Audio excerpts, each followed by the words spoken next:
Thank you to Morgan & Morgan for sponsoring this video. No heat or hot water, crumbling ceilings, and rat-infested hallways. Those are just some of the living conditions described in the city's so-called worst landlord watch list. The ceiling now it go back again to liquid. This is broken. So if you thought living in New York was bad, put your seatbelt on because the city's worst landlord list recently came out. And we're now seeing the true extent of how bad New York's housing situation is, with some renters struggling to pay thousands of dollars for apartments in crime-infested buildings that are struggling themselves to avoid collapsing completely. And all this is coming out at a time when New York's rents are continuing to rise to levels so high, whoever's living here today may not be able to afford it tomorrow.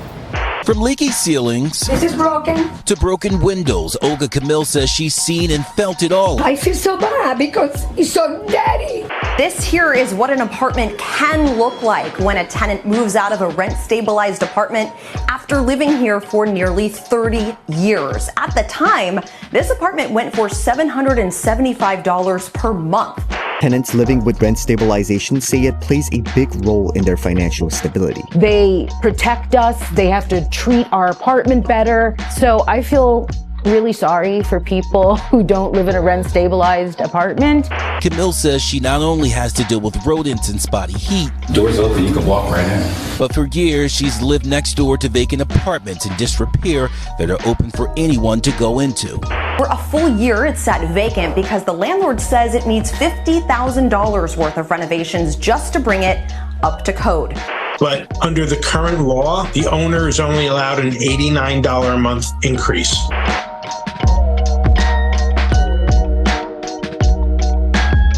So while rents in many cities are falling, New York's are still climbing, much to the chagrin of our progressive leaders, who won't admit that even though they claim to care about the plight of the everyday working man, taking any real action that would lower his rents is not something they're at all interested in. Something other metropolitan areas report happens almost immediately when they increase the supply of apartments by building new ones. However, it looks like our leaders were sleeping through Economics 101 because building new apartments here never seems to happen, even though every year politician after politician campaigns on lowering housing prices, yet they just seem to get higher and higher with every election. And somehow we're stuck with an entire city council that can't seem to pass a law that does anything about it, except when they pass laws that make rents go even higher. Like their recent law forcing some landlords to pay brokers for marketing and renting their apartments, as well as banning them from renting formerly government-regulated apartments at current market rents, even if those apartments require $50,000 to $100,000 worth of renovation work just to get up to code with New York City's arduous housing rules. A conundrum that has removed tens of thousands of apartments from New York City's housing market, which sit empty right now with 0 people living in them. Which brings us to the real reason why living in this city just got way worse for every single renter. Our leaders have allowed an unaffordable status quo to remain intact, which means this is going to be another year we all end up paying more for less. At a time when milk and eggs and other basic groceries in this city continue to get more and more expensive, stretching household budgets to levels that trap New York City renters in a perpetual cycle of poverty that nobody can escape from. And as you're about to see, finding a decent, affordable place to live in this town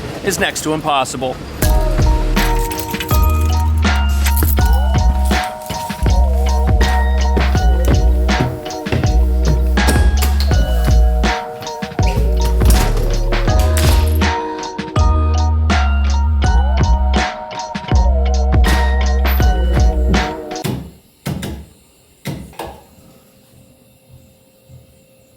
Ha! Look at that. This place comes with a little vanity mirror, and this is a 2-bedroom apartment. There's a lot of recent updates that have been done to this place, and it's $4,500 a month, which might sound like a lot, but it's the cheapest place you're gonna find in this part of town. With this thing called laundry in unit that lots of apartments, mine included, do not have. Therefore, this apartment is not on the city's naughty landlord apartment list. However, as you're about to see, the types of incompetence that get an apartment on that list are so reprehensible, it's shocking these buildings haven't been confiscated from some of these people. The ceiling now it go back again to liquid. From leaky ceilings This is broken. to broken windows, Olga Camille says she's seen and felt it all in her 170th Street apartment building. I feel so bad because it's so dirty.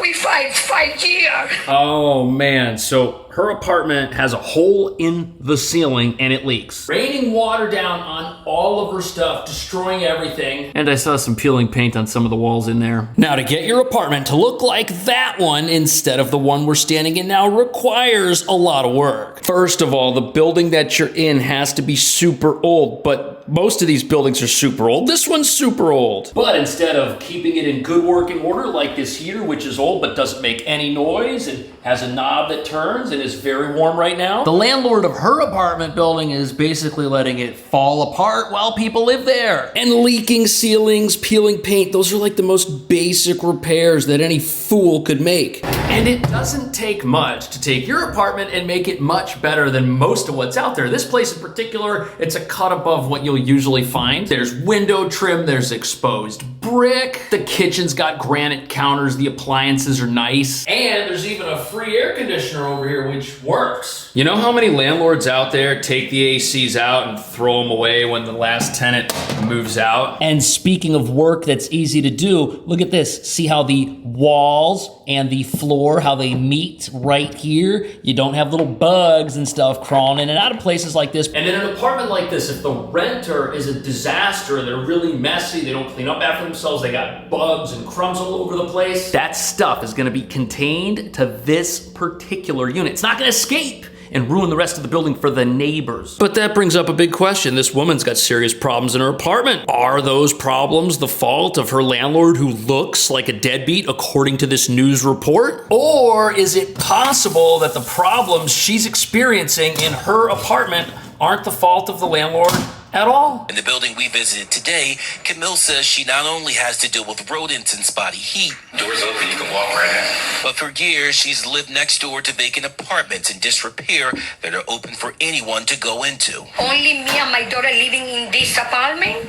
So anyway, we feel insecure. But the names you... So the plot thickens. The apartment next to hers looks super old, nobody lives there, and it looks and appears as if a bomb or something went off in there. But how is it possible for there to be an empty apartment in New York City anywhere? We're in the middle of a housing crisis, with only 1.4% of apartments even available to rent to begin with. And according to this New York Post article, rents average around $4,500 a month in Manhattan, where we are right now. And what that means is the empty apartment next to hers has an annual contract value of between $40,000 and $50,000. If the landlord just rents it out for 12 months. $54,000 if it manages to hit the median rent. However, what if a situation exists where it's illegal for that landlord to spend all the money it's gonna take on that empty apartment to get it up to code, to then re-rent it for the $4,000 a month he could probably get? Under the current law,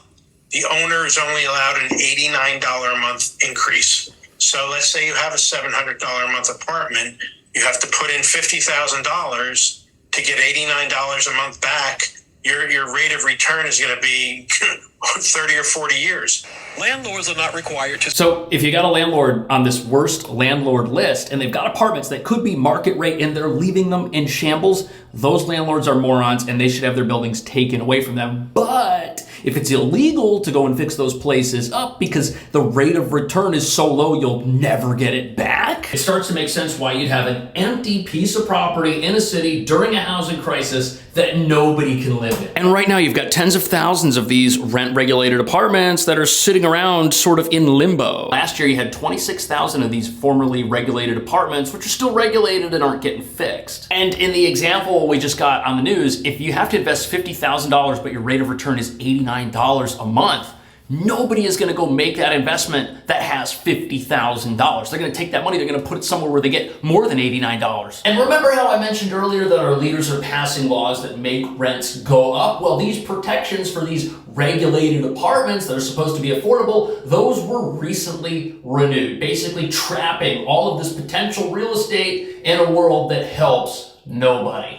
Most people don't know this, but when you're seriously hurt, that injury could be worth millions of dollars. And when you're in an accident, it's important that you know how to protect your rights. Which is why you need to know about today's video sponsor, Morgan & Morgan, America's largest personal injury law firm, who doesn't just settle for lowball offers. And in just the past few months has seen verdicts of $12 million in Florida, which was 34 times higher than the highest insurance offer. Add to that $26 million and $6.8 million verdicts in Philadelphia and New York. And it should be clear that Morgan & Morgan is not your typical law firm, because they win a lot. Plus, it's completely free to work with them and see if you've got a case. It just takes minutes and can all be done from your smartphone. Step 1, submit your claim online. Step 2, Morgan & Morgan's experts immediately get to work investigating. And step number 3, Morgan & Morgan takes your case and only gets paid if you win. And they can do this because they've got over 100 offices across America and over 1,000 local lawyers who are ready to fight to get you the best results possible. You can start by filing your claim with Morgan & Morgan by following this link right here, which you can also click in the description of this video. And remember, it's completely free to work with them, and they only get paid if you win, which is what you want. Once again, thank you to Morgan & Morgan for sponsoring this video.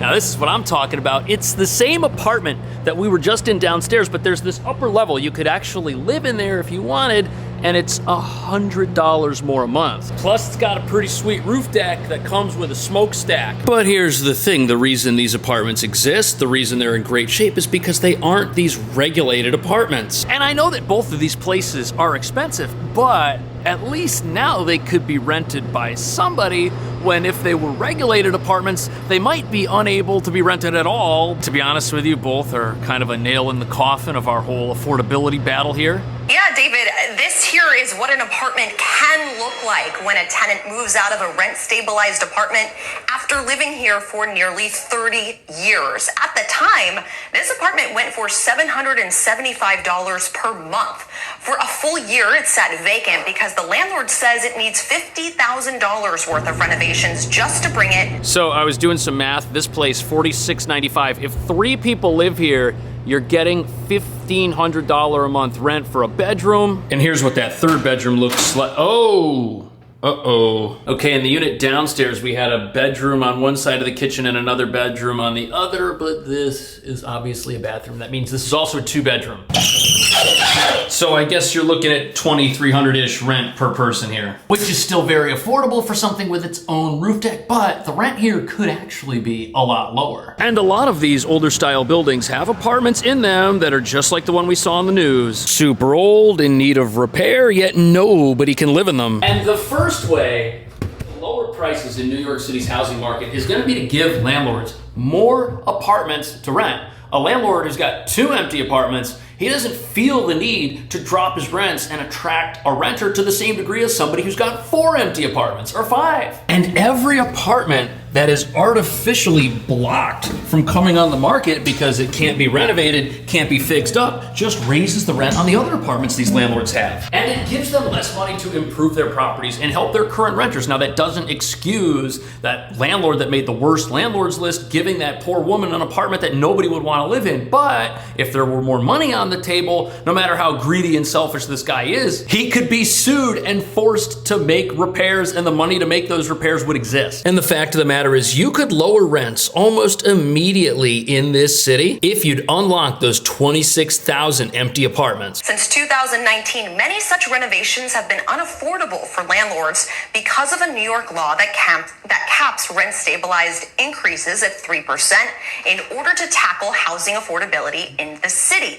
As a result, property values have plummeted 60 to 70%. You know, it's hard to feel bad for people who are rich enough to be landlords in this city, but if it's actually an investment scheme that could cost you 60% of whatever you put in, this is not a get-rich-quick scheme at all. And if people are losing millions of dollars on property they recently purchased and we're in a housing crisis, it's hard to blame them for trying to maximize their rents, especially when they've got other empty units that they're not allowed to rent at all and just cost them money to have. And this reveals that there are no winners in New York City's housing market except the politicians. Think about it, we renters are losing our shirts, paying thousands of dollars every single month. And surprisingly, the landlords that own some of these places, they're losing even more money every single year. The landlord of this apartment said he's getting squeezed because his revenue is declining with some apartments no longer habitable, all while his taxes, insurance, and interest rates are going up. Seeing foreclosures left. You know, the landlords of any of these places would probably be able to charge less if it cost them less money to run their buildings. And right now, these apartments that we're in are both empty. Yes, they're gonna rent very quickly, but every day they're empty, the owner loses money. If they were cheaper, he'd be getting that money right now. And even though most of us, myself included, blame our landlords when our rent goes up, maybe it's not entirely their fault when that happens. The city recently started charging more for water. And since these apartments include hot water, cold water, and heat, the more water costs, the more the rent has to go up to compensate for that. Revealing that the price of an apartment, it's not just decided between the landlord and the renter, it's decided between the landlord, the renter, and the city. There's 3 people looking for their cut here, and the city's cut is non-negotiable. And the problem here is that as the costs to run an apartment go up, the landlord has no choice but to pass those on to the renter. Because owning an apartment building makes you a business owner, and no business owner can survive if they lose money by doing business. And just like grocery stores pass their costs onto their customers, landlords are doing the exact same thing, which was never supposed to happen. I mean, that's the whole reason why we've still got some of these affordable apartments that are so affordable they can never be renovated and rented to anybody. It looks like this might actually be a disaster for the New York City housing market, because now everybody's losing except the people that keep getting elected to solve these problems and don't.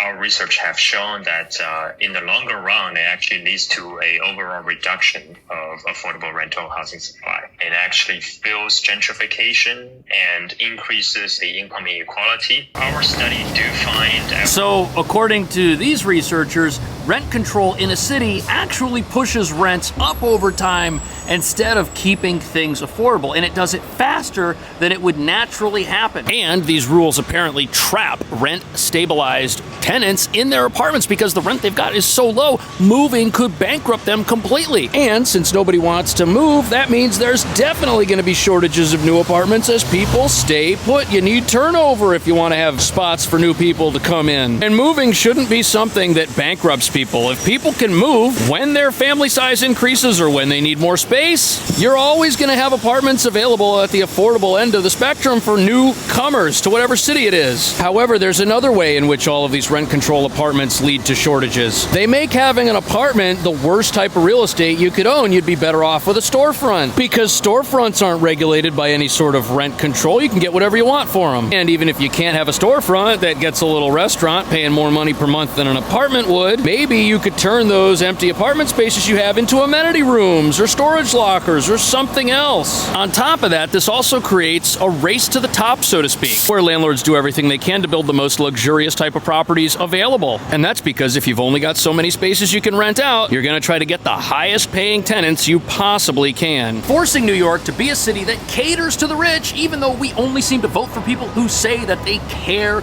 about the poor. What do you think about that? How would you solve New York's housing crisis? Would you build, or would you ban something? Is there something you could ban and get rid of that would make this all cheaper? Let me know. Thank you for watching. I'll see you in the next video.